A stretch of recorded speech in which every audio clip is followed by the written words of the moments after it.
Hello बच्चों, welcome back to our channel gravity genius. हम बात करें पिछले क्लास की, तो पिछले क्लास में हम लोगों ने क्या किया था, जो हमारी मिसलेनियस एग्जांपल्स हैं एक्सरसाइज के कुछ क्वेश्चंस हम लोगों ने कंप्लीट किया था रिलेशन एंड फंक्शंस के। आज हम उस चैप्टर को खत्म करेंगे जल्दी से जल्दी। 20, 25, 30 मिनट का वीडियो होने वाला है। जल्दी से राउंड अप करके आज ये रिलेशन एंड फंक्शन चैप्टर खत्म करते हैं। फिर भी अगर आज अभी भी आप चैनल पे नए हैं तो चैनल को सब्सक्राइब कर लीजिए और अपने दोस्तों के साथ ज़्यादा से ज़्यादा शेयर कीजिए। चलिए स्टार्ट करते हैं, टाइम को ना वेस्ट करते हुए। पहले बात करते हैं पहले क्वेश्चन की, जो इस क्लास का है 6th क्वेश्चन होगा। कौन सा क्वेश्चन है? 6th क्वेश्चन है, जो कि क्या है आपका थोड़ा सा डिफिकल्ट क्वेश्चन है। क्या क्वेश्चन है? थोड़ा सा डिफिकल्ट है। क्या दे रखा? फंक्शन एफ, क्या दे रखा है? x, x square upon x square plus 1 x belongs to R, x belongs to all real number, be a function from R to R। ये जो फंक्शन है वो रियल नंबर से रियल नंबर पे define है। Determine the range of f। क्या निकालना है आपको? रेंज निकालना है आपको। क्या निकालना है? रेंज आपको निकालना है। क्या निकालना है आपको? रेंज।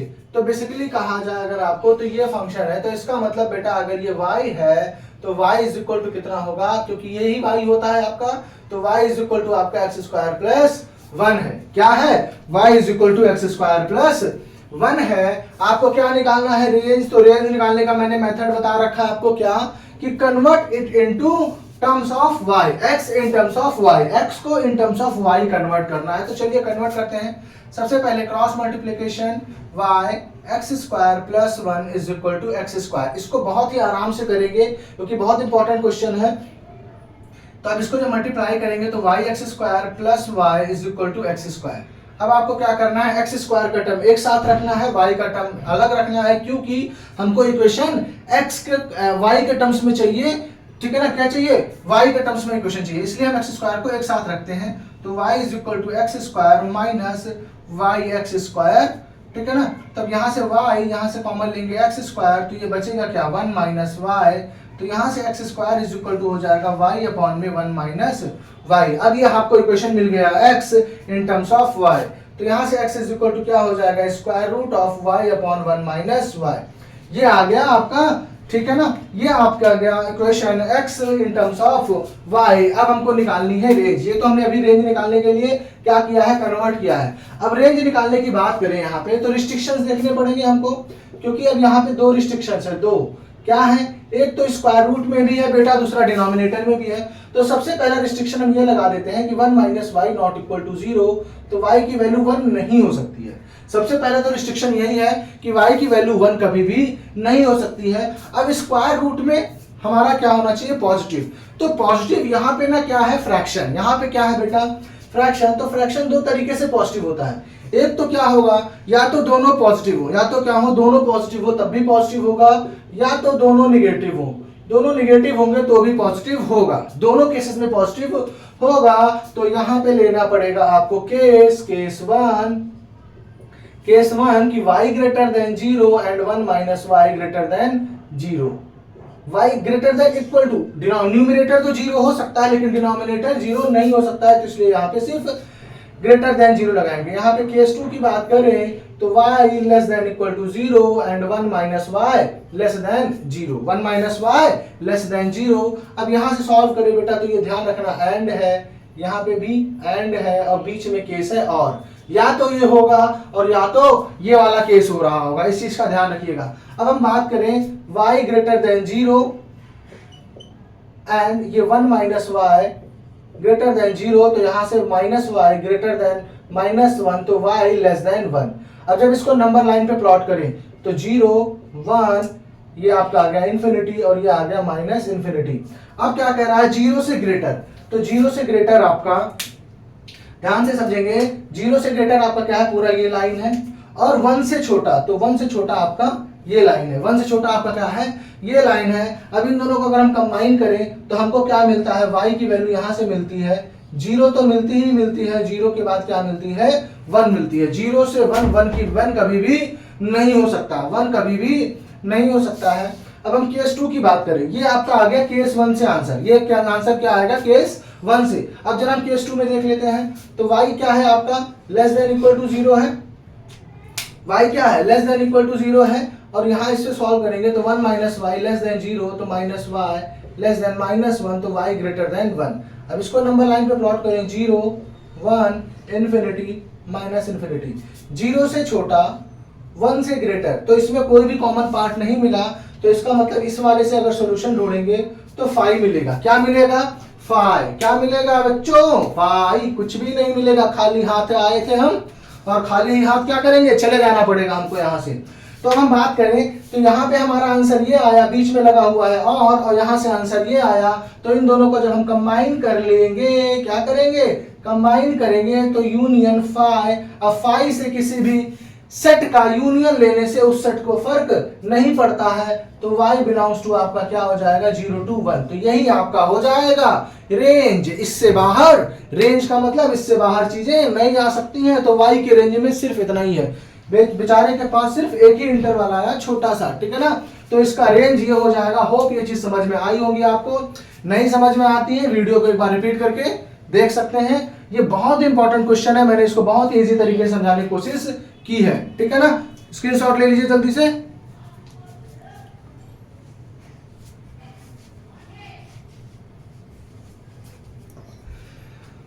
होप ले लिया होगा। चलिए करते हैं इरेज इसको।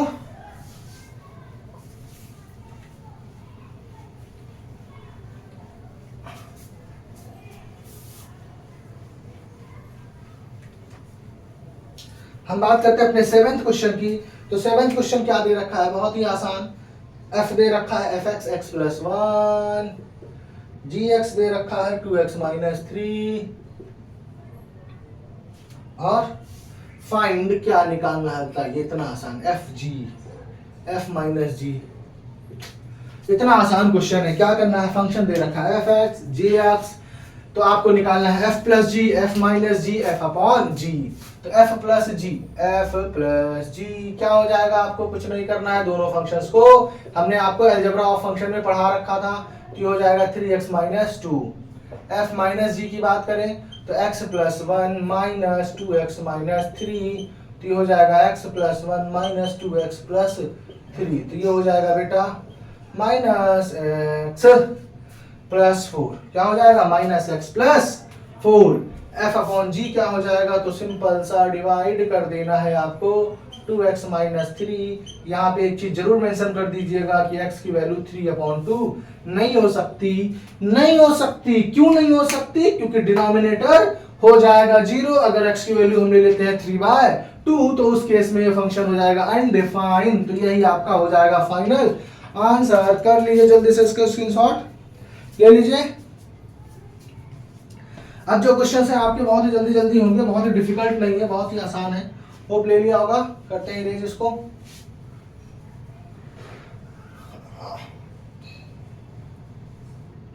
चलिए बात करते हैं नेक्स्ट क्वेश्चन की। तो नेक्स्ट क्वेश्चन आपका है 8th।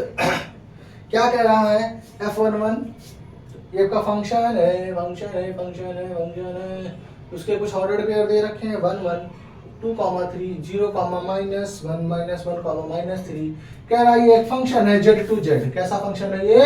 z to z पे फंक्शन है। और ये फंक्शन कैसे डिफाइन है? fx = ax + b, find the value of a and b। a और b आपसे क्वेश्चन पूछ ला है, ठीक है ना। a और b की वैल्यू आपसे पूछी है, तो ये बहुत ही आसान फिर से हो जाता है। कितना? ये आपको अभी हमने एग्जांपल्स में भी कराया था पिछले क्लास में। तो y = ax + b लिख लेते हैं। ये आपकी x की वैल्यू है, ये y की वैल्यू है, ये x की वैल्यू है, y की वैल्यू है। यहाँ पे आपको दे रखे हैं कितने ऑर्डर्ड पेयर? 4 ordered pair. लेकिन हमको चाहिए कितने? अगर हमको यहाँ पे देखें तो 2 वेरिएबल है a और b, जो अननोन है, जिनको फाइंड करना है। 2 वेरिएबल है, तो अगर हमको फाइंड करने की जरूरत है तो हमको सिर्फ 2 इक्वेशन चाहिए। कितने इक्वेशन चाहिए? सिर्फ और सिर्फ 2 ही इक्वेशन चाहिए होगा। तो हम क्या करेंगे? हमको ये चारों ऑर्डर्ड पेयर लेने की जरूरत नहीं है। जो 2 सबसे आसान वैल्यूज हैं वो हमने, जो 2 सबसे इजी वैल्यूज हैं वो यहाँ पे पुट करके आंसर निकाल लेंगे। सबसे पहले पुट करते हैं 0, -1, तो y की वैल्यू -1, x की वैल्यू 0, तो b की वैल्यू आ गई हमारी -1। अब हम 1 1 पुट करते हैं, तो 1 1 जब पुट करेंगे ये हो गया आपका 0, -1 पुट करने पे 1 1 पुट करेंगे तो 1 = a × 1 + b, तो 1 = a, b के प्लेस में -1, तो a = आ गया आपका 2। तो आपको वैल्यू निकालनी थी, ए की वैल्यू 2, बी की वैल्यू -1। ये आपका फाइनल आंसर हो गया। जल्दी से कीजिए, इसको स्क्रीनशॉट ले लीजिए या नोट डाउन कर लीजिए जल्दी से। 10 सेकंड का टाइम है आप लोग के पास। बस टाइम ओवर होने वाला है, इरेज करने जा रहा हूं मैं। अब हम बात करते हैं नेक्स्ट क्वेश्चन की। अपने जो नेक्स्ट क्वेश्चन है आपका, नेक्स्ट क्वेश्चन की बात करें, नाइन्थ क्वेश्चन की बात करें तो जो आपका रिलेशन है वो natural number two natural number define है। किस पे डिफाइन है? सबसे पहले तो नेचुरल नंबर पे डिफाइन है। और जो रिलेशन है वो क्या है? a, b, ab belongs to such that ab belongs to natural number and a is equal to b square and a is equal to b square are the true for, अब क्या करना है? True बताना है किसके किसके लिए? a belongs to r for all a belongs to natural number. Second, ab belongs to r implies हाथ दर्द होने लगा मेरा। ba belongs to r। Third part क्या कह रहा है? ab belongs to r, bc belongs to r। तो implies, यहाँ पे भगवान मेरा हाथ दर्द करेगा। implies ac belongs to r। ये आपको प्रूफ करना है। चलिए देखते हैं, बात करते हैं, कुछ एग्जांपल लेके आप प्रूफ करेंगे। तो सबसे पहले a belongs to r, तो बेटा ये तो पहले ही पॉसिबल ही नहीं है। सबसे पहले की बात करें फर्स्ट का, तो a is equal to a square कभी हो ही नहीं सकता। a not equal to a square, therefore जो पहला ही हो जाएगा वो a not belongs to r। a जो होगा वो रियल आपका जो रिलेशन है उससे बिलोंग नहीं करेगा, ठीक है ना। अब हम ab की बात करें, ab belongs to r and implies that ba belongs to r। तो यहाँ पे वैल्यू ले लेते हैं, a की वैल्यू क्या ले लेते हैं? 4 और b की वैल्यू ले लेते हैं 2। तो आपको भी पता है कि a अगर ये वैल्यूज होती है, सेकंड पार्ट की बात करें तो अगर ये वैल्यूज होती है 4, 2, तो आप यहाँ से लिख सकते हैं a is equal to b square, क्योंकि 4 इज इक्वल टू 2 स्क्वायर होगा। अब जब इसको जब जस्ट उल्टा प्रूफ करना चाहें तो इसका मतलब अब लिखना चाहे b is equal to a square, तो b के प्लेस पे है 2, a के प्लेस पे है 4 का स्क्वायर, तो 2 not equal to 16 square, 2 not equal to 16। तो यहाँ से क्या पता चलता है? If ab belongs to r, तो it does not imply that ba belongs to r। It does not imply that ba belongs to r। इसका मतलब ये नहीं है कि ba belong to r करेगा। तो इसको आप एग्जांपल से लेके समझा सकते हैं। सेम इसी तरीके से आपका थर्ड एग्जांपल की बात करें तो a इज इक्वल टू ले लीजिए आप, a इज इक्वल टू ले लीजिए 16, b इज इक्वल टू 4 और c इज इक्वल टू 2। अब यहाँ पे देखते हैं, तो सबसे पहला तो आपका ab बिलोंग्स टू r, तो ये तो हो रहा है 16 इज इक्वल टू 4 स्क्वायर, ये आपका a है, ये आपका b है, तो a is equal to b square यहाँ पे आपका सेटिस्फाई हो रहा है। तो यहाँ से लिख सकते हैं आप ab बिलोंग्स टू r। अब bc बिलोंग्स टू r, तो देखिए bc बिलोंग्स टू r, तो यहाँ से लिख सकते हैं 4 इज इक्वल टू 2 स्क्वायर, ये आपका b, ये आपका c, तो b is equal to c square आपका सेटिस्फाई हो रहा है। तो यहाँ से आप क्या लिख सकते हैं? bc belongs to r। अब ac बिलोंग्स टू r करना चाहिए, तो ac मतलब 16 इज इक्वल टू 2 स्क्वायर होगा, तो नहीं होगा, तो therefore ac not belongs to r। It does not implies that कि ac बिलोंग्स टू r। तो बस आपको यही लिखना है, तो ये आपका आंसर हो जाएगा। मतलब ये तीनों स्टेटमेंट आपके क्या है? फॉल्स। तीनों हो झूठे इंसान, तीनों स्टेटमेंट क्या है आपके? फॉल्स है। जल्दी से स्क्रीनशॉट ले लीजिए। जब आपको ऐसा क्वेश्चन आए, अगर आपको ए बी सी में आपको कंफ्यूजन है, तो आप अगर देखिए, अगर जैसे आपको ट्रू दिखाना है, तो ट्रू के केस में तो सिंपल सी बात है, आपको जो दे रखा है ए बी सी, उन्हीं के केस में आपको दिखाना पड़ेगा, क्योंकि वो फॉर ऑल वैल्यूज के लिए पूछता है। लेकिन अगर आपको फॉल्स है, आपको पता है कि फॉल्स है, तो फॉल्स में बस आपको ये दिखाना होता है कि वो कोई एक ऐसा आप एग्जाम्पल लेके प्रूफ कर दीजिए कि हाँ ये फॉल्स है, तो उसके बाद ये इसका मतलब हो गया कि क्योंकि ये स्टेटमेंट इनको सारे नेचुरल नंबर के लिए ट्रू चाहिए था, हमने एक ऐसा नेचुरल नंबर इनको दिखा दिया जिसके लिए फॉल्स है, तो इसका मतलब ये स्टेटमेंट सबके लिए ट्रू नहीं है, ठीक है ना। और हमको सबके लिए ट्रू दिखाना, तो इसका मतलब सबके लिए ट्रू नहीं है, तो उस केस में हम सिर्फ एक वैल्यू लेके हम इसको फॉल्स दिखा देते हैं, बस हमारा उतने में ही काम हो जाता है, हमको हर वैल्यू चेक करने की जरूरत नहीं पड़ती है। होप इसका आपने स्क्रीनशॉट ले लिया होगा। इरेज करता हूं मैं।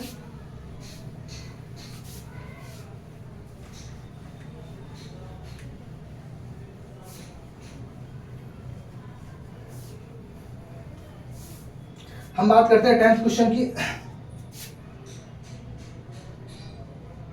10th क्वेश्चन में सेट ए दे रखा है 1 2 3 4, सेट बी दे रखा है आपका 1 5 9 11 15 and 16।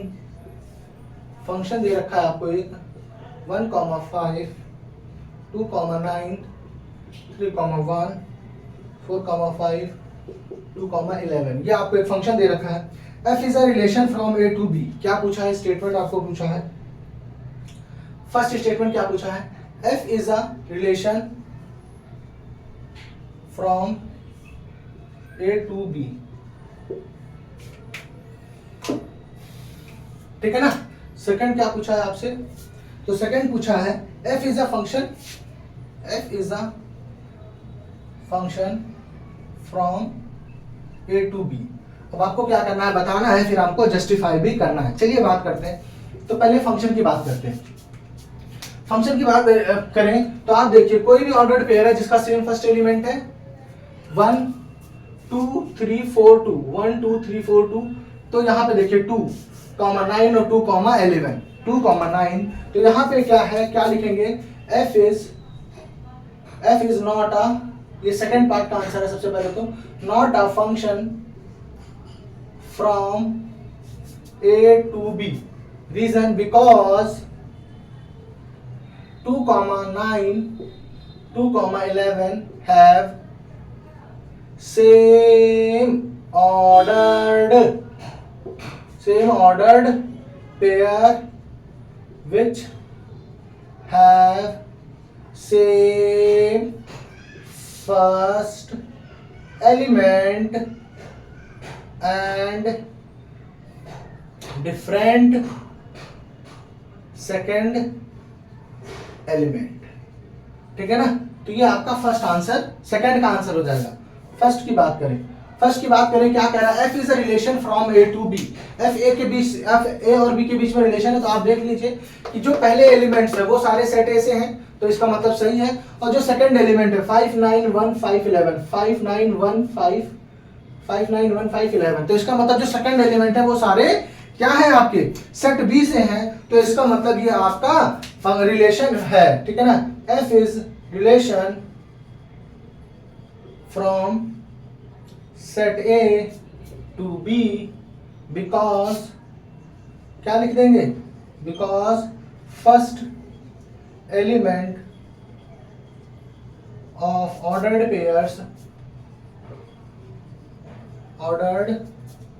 Pairs belongs to set A and second element of ordered pair belongs to set B। ठीक है ना। तो ये आपका इसलिए से रिलेशन होगा। ठीक है ना। इतना तो आपको ही पता होगा इतना क्लासेस लेने के बाद कि रिलेशन और फंक्शन में डिफरेंस कर सके। ठीक है ना। तो ये आपका आंसर हो जाएगा। ले लिया होगा आप लोगों ने स्क्रीनशॉट, इसको इरेज कर देते हैं। अब हम बात करते हैं अपने 11th क्वेश्चन की, इसको करते हैं erase.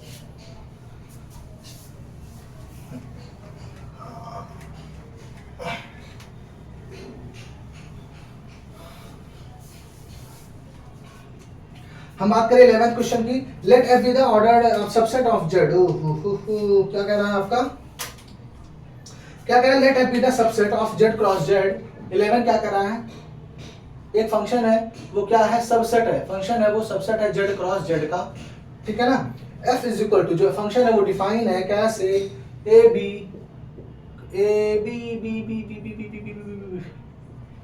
Is equal to a plus b such that a b belongs to integer. अब क्या पूछा है, if f is a function. क्या पूछा है, if f is a function. तो फिर से मैंने क्या कहा, अगर फंक्शन है तब तो आपको दिखाना पड़ेगा, मतलब तब तो आपको a मतलब पूरा a और b को लेके ही दिखाना पड़ेगा कि हाँ a और b के सारी वैल्यूज के लिए ट्रू है। लेकिन अगर पता है आपको कि फील आ जाता है कि ये फंक्शन नहीं है, तो आपको वो वैल्यूज ढूंढनी है जिससे ये फंक्शन ना मिले। तो यहाँ पे जो आपकी वैल्यूज होंगी बेटा, तो आप क्या कीजिए, पहले तो ले लीजिए a की वैल्यू 2, b की वैल्यू 2, दूसरे केस में a की वैल्यू -2, b की वैल्यू -2। तो जब आप a की वैल्यू 2 b की वैल्यू 2 लेंगे तो a b आ गया आपका 4 और a प्लस b भी आ गया आपका 4।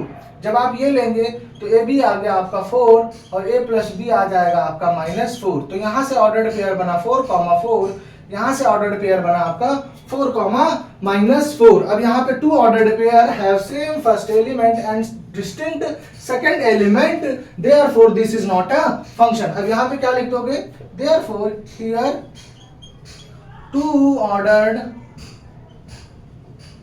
Pair have same first element and distinct second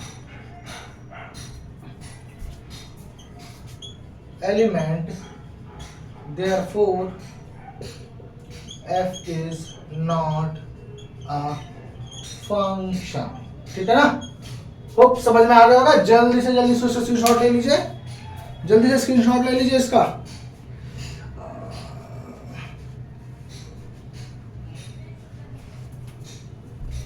कर दे इसको इरेज, हो गया होगा आपका स्क्रीनशॉट। बात करते हैं अब अपने हमारे इस चैप्टर से छुटकारा मिलने वाला है, क्योंकि अब हमको करना है इस एनसीईआरटी की एक्सरसाइज का लास्ट क्वेश्चन। क्या करना है आपको, लास्ट क्वेश्चन करना है। लास्ट क्वेश्चन की बात करें तो 12th क्वेश्चन क्या कह रहा है आपका, एक सेट ए दे रखा है 9, 10, 11, 12, 13। ए जो फंक्शन है वो डिफाइन है a to n, b defined by fn जो है वो द हाईएस्ट प्राइम